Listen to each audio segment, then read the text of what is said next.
Fellow Nigerians, behold Nnamdi Kanu versus the federal government.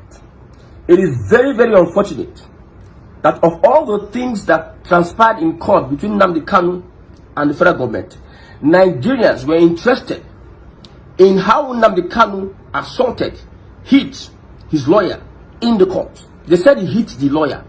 Of all the things, the issues, the critical issues that were raised in court, Nigerians were only interested in that part where he patted his lawyer at the back. Some say he hit, he slapped, he assaulted. Of everything that transpired in court. That is why politicians don't rate Nigerians. That is why politicians take you for granted, because you don't focus on the very, very important things. You focus on trivial issues. I call that trivial issues. The judiciary is on trial in Nigeria. The justice system is on trial in Nigeria. It's very unfortunate that Nigerians at this point in time cannot see, because if it happens to Nnamdi Kanu today, it will eventually happen to you tomorrow. But we Biafrans, we are focused. We are very much focused. Now, the Fulanis have reacted to what happened in court yesterday. I'm very, very concerned about what the Fulanis are going to say about Nnamdi Kanu, because I know of a sure that Tinubu will not release Nnamdi Kanu because he understands the place of the Fulani in holding down Nnamdi Kanu. But he's going to play politics with Nnamdi Kanu, because if Fulani do anyhow, if Fulani look for his trouble, he will not have the reason, the excuse to release Nnamdi Kanu, because the Fulani never ever want to see Nnamdi Kanu released. Never. If Tinubu completes his 8 years, Tinubu is not going to release Nnamdi Kanu. I've said it, and whatever that is going to release Nnamdi Kanu is not a Tinubu. It is a divine orchestration of God. Look at how Trump came in and different things were exposed. They were warning Tinubu, avoid Trump. Avoid Trump. So it is by God's own might that Nnamdi Kanu will be released. You'll be surprised that even a Fulani might be the one to release Mass Nnamdi Kanu. But that's aside. Look at what this Fulani man is saying. He worked under Buhari. He says, Nnamdi Kanu's arrogance is on full display here. It seems he has no respect for others, especially his subordinates. Tapping a grown man aggressively like that and yelling at him, who does he think he is that no one should talk while he is talking? Kanu should know that respect is earned, not forced. One of the reasons why I joined this Biafra detention, before I supported Igbo nation in Nigeria, just like Azikiwe. But one of the reasons why I joined this agitation is because of Mass Nnamdi Kanu. So he earned respect. I've told you, you left every other thing, issues that were raised in the court yesterday between Nnamdi Kanu and the federal government. Mr. Fulani, you left it and you were focused on that thing you call arrogance. See, everybody have their personal issues. I have said it. If it comes to politics, you don't use emotions to judge anything. If you are using emotions, you are going to get it wrong. Very, very wrong.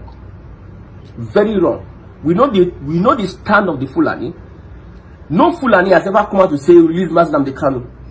No Fulani has ever come to say. Anyone that does that under political influence, is being corrected. Fulani as a tribe, minority tribe, doesn't want Nigeria to restructure, whether it is by resource control, whether it's by regionalism, whether it's by balkanization. And you know what Nnamdi Kanu represents in Nigeria? And Sunday go, you know what they represent? That is why. They left the very, very important thing, whereby the justice system is persecuting Nnamdi Kanu. The justice system in Nigeria is persecuting. And Apiko have released this man. You keep him in detention. One excuse after the other. Okay, his counsel said we don't want Binta and Nyako to decide over this case. You went and summoned him and bring him back. And the guy is telling you that we have said that we don't want you Binta and Nyako, recuse yourself out of this case. Let other justices take over this. But you people, you are playing politics with somebody's freedom. This man has been incarcerated. You kidnapped him whether you kidnapped him or whether you seized him or whether you arrested him in Kenya, you forcefully took him from Kenya, brought him to Nigeria. After a series of court sessions, after he's been released by court, you decide to hold him. And the political gladiators, they understand that the federal government doesn't want to leave him. The federal government, they are toying with the justice system in Nigeria. I've said it before. See, somebody asked me a question, and that question got to me. I sat down, I was thinking about that question. He said, if Nnamdi Kanu knew that the justice system in Nigeria, or Nigeria is a zoo country, why are you seeking justice from a zoo country? Because he asked me the question, I weak. I sat down for like some minutes and I pondered over it. That's why I made my own resolution that this system, the people that are interested in Nnamdi Kanu's case, are not even the Yoruba politicians. I know Yoruba politicians don't want Nnamdi Kanu to be free. Listen, Yoruba politicians, especially this crop of APC people, they don't want Nnamdi Kanu to be free. Fulani generally, whether politicians or ordinary people, don't want Nnamdi Kanu to be free. You see comment like he's a criminal, do this, do that. But the court is finding it difficult to sentence him now because they don't have what it takes to nail this guy. This guy has proven smart. They don't have what it takes. If they're going to go through any other route, it will be very, very glaring. It will be open for the world to see that Nigeria wants to is toying with their justice system. You see why the guy they para. You need to understand why the guy they para for court. Because you cannot set a law. The judiciary cannot set a law. The country cannot have a law. And the government itself, the judiciary itself will go against the law. If you ask Nigerians now what happened in court, they will not be able to tell you. But they are interested on what will give IPOB or Nnamdi Kanu a bad name. That's what they are interested in. One of the worst set of people are the Southeast politicians, Southeast governors. These people are snakes. It is very clear now they never wanted Nnamdi Kanu to come out. They never wanted Nnamdi Kanu to come out. At all, they never wanted Nnamdi Kanu to come out. And it's very glaring. You see, Binta and Nyako should recuse herself from that case. Yes, she should step aside for other persons to come. That is what is supposed. Nnamdi Kanu was making this statement, was shouting at the top of his voice, and he got interruptions. You know, if you understand the predicament Nnamdi Kanu is going through, very few people can go through that kind of predicament in Nigeria. Just by the fact that he has been arrested, some people think or they thought that he was going to kill his spirit. Instead, the guy is becoming more hotter. They thought that if we hold him down, we do this, we work his mental, whatever, his mental this thing, will subdue him psychologically. But they were surprised that this guy is even becoming a threat to them. He told his lawyers, sit down, I want to speak. These guys have faced betrayals, even from, allegedly, from family. The people in his camp, most of them betrayed him. Look at Samanekpa, an example. Why would Nnamdi Kanu not be that arrogant? Because even the people around him, they're not conveying his heart for freedom. They're not doing what he needs to do. Whether he's right or wrong, you see, you are in a jungle system. And it is the brave, the fearless, and the strong that survives in this jungle system. If you go to Slack, if Nnamdi Kanu is Slack, if you just put one sentence on your head, if you don't shout and make noise. You see, one thing I talk about IPB being on the news. First time I'm seeing a handle that has been sharing Biafra news, IPB news, having over 300,000 views. A handle. I know the reach, you know the consciousness. So the guy needs to be so agile in court. Let everybody know what is happening. It is going to go to see, it is publicity. That thing that happened in court is publicity. Whether Nnamdi Kanu is arrogant, that is in-house issue. You understand? Whether Nnamdi Kanu is arrogant or he is so this and that, a Fulani, a bloody Fulani is telling me that Who is Nnamdi Kanu? Do you know who Nnamdi Kanu is to the Igbos? You might understand. You know, different tribes have their different way of, and a Yoruba man, even though he's going to do bad to you, he will be so calm and humble. A Yoruba man, he wants to kill you, he will still say Kabiyesi. He's not so arrogant, he's not so gragra, he doesn't do gragra. That's the Yoruba for you. You need to understand people and their different tribes. An Igbo man stand by you, my brother. I mean, Igbo man does not pretend. You see, Nigerians want to their own standard. They want it to become your own standard. The way they expect you to their own. You people have been having your standard of governance, your standard of leadership, how a leader is supposed to behave, how he is not supposed to behave. You have been having that standard for a very, very long time. Where has it taken Nigeria to? I'm not defending Nnamdi Kanu's outburst in the court. The one I'm defending is that let's focus on the very, very important issues. All those ones that are trivial issues. We'll take care of it in the days or years to come. This guy, God is using this guy, is a voice standing, speaking up for the freedom of Africa.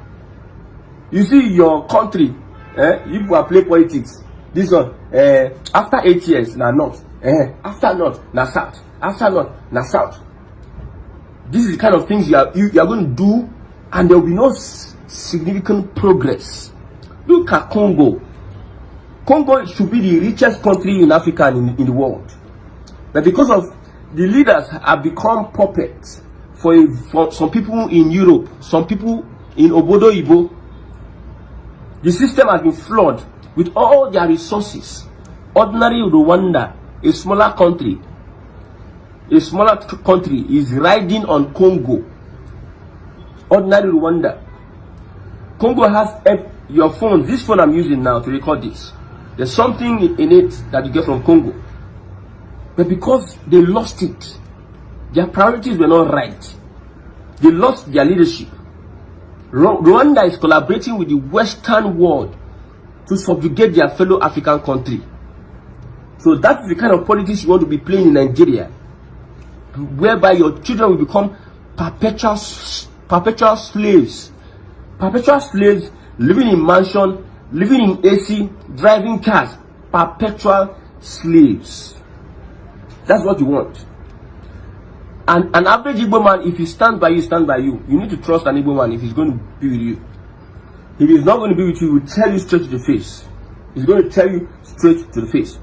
An Igbo man does not rely on manipulation except for business. But normally, he does not rely on for his relationship with you on a personal basis. He cannot pretend to you. Just know that of an Igbo man. That shout is shouting for that lawyer. You might see it as intimidating. But amongst these Igbo people, they see that this guy is venting his anger. Like he's frustrated. The guy, this injustice must stop. Please let me speak. This injustice must stop. You have a law and you refuse to go by your law, and you are trying to bring me here to waste my time, blah blah blah. After staying in incarceration, DSS custody, the man still, his spirits are high, and he's making that statement. The lawyer came out that lawyer that was tapped on the back came out and said, Nnamdi Kanu told us not to represent him again because he wants to speak for himself, because he has been betrayed by family. I have said before, DOS, we are asking DOS question. When Nnamdi Kanu was kidnapped, seized, or abducted from Kenya, within the days that he was incommunicado, within the days that he was incommunicado, the DOS, people that were with him, could not tell Biafrans the whereabouts of Nnamdi Kanu. They could not give Biafrans the update of Nnamdi Kanu. It was the federal government under Malami, they were speaking Hausa, that we have caught Nnamdi Kanu. You know what they were speaking? Hausa. It has a meaning. We the Fulani have caught Nnamdi Kanu. Although Hausa is not Fulani language, but I've told you that Hausa Fulani is like their soulmates, their lovers. So, US, many, this guy has been betrayed. So you expect him to want it. He will sit down and the lawyers, This one will do this one will do that one. The normal Nigerian system. He doesn't want to work with the Nigerian system because the Nigerian system will not give him justice. I blame those people that betrayed Nnamdi Kanu. I blame them. So it is not a Nigerian thing to speak truth to power. It is not a Nigerian thing. When you speak truth to power, you become arrogant. It is not a Nigerian thing to speak truth to power. When you speak truth to power, you become arrogant. So whatever that transpired in court, Nigerians will see it as arrogant. They forget that it is the same justice system that they will pass through one day. Look at how Shore came to court in solidarity visit or support for Nnamdi Kanu. I might not trust Shore, but I believe Shore more than P2B on issues concerning Biafra. Shore has been up and doing, whether it's a political, tactical, whether he's playing politics, so Shore has been consistent in asking for Nnamdi Kanu's release. And when you saw that video where Shore did that the DSS wanted to collect his phone and blah blah, he has altercation with the DSS. P2B has not, although he has said that Biafra is a thing of the past. So anything concerning Biafra no concern P2B because they are looking for Nigerian relevance. Okay, P2B become president for the next 8 years. After 8 years, what will be the change, or what? Somebody else will come. I have told you that everybody have their agenda. The agenda of the Fulani is different from your agenda as a Yoruba man and as an Igbo man or as an Ijo or Southern man. Everybody have their agenda.